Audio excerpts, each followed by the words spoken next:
Welcome to our channel. Today we how to install GDPR and privacy settings in HubSpot. Quick tutorial step by step clearly. To install GDPR and privacy settings in HubSpot, start by logging into your HubSpot account. Once logged in, navigate to the settings icon, usually located in the top right corner of the dashboard. In the left sidebar, click on Privacy and Consent. Here, you will find the options to manage privacy settings. First, enable the GDPR options by toggling the switch to the on position. Next, you will see the Consent Management section. Click on Create Consent to set up consent types. Fill in the consent name, for example, Marketing Consent. Choose the purpose of the consent and customize the description.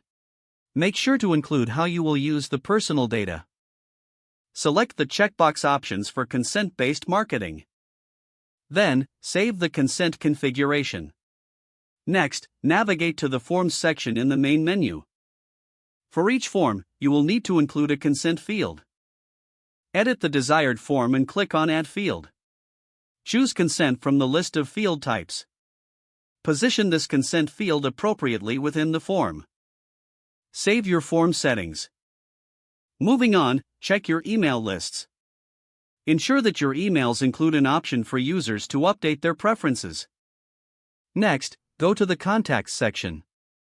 For existing contacts, manually review and update their consent preferences. You may need to import consent records if using another data source. Finally, periodically review your GDPR settings to ensure compliance. Regularly update your privacy policy to reflect any changes in your practices. This completes the process for installing GDPR and privacy settings in HubSpot. If the page does not load, refresh the browser or try again in a private or incognito window. Make sure you are using the correct email address, then retype it carefully to avoid small typos.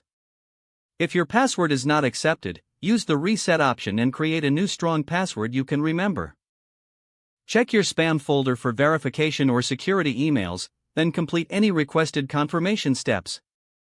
Enable two-factor authentication if available to improve account security and reduce unauthorized access risk.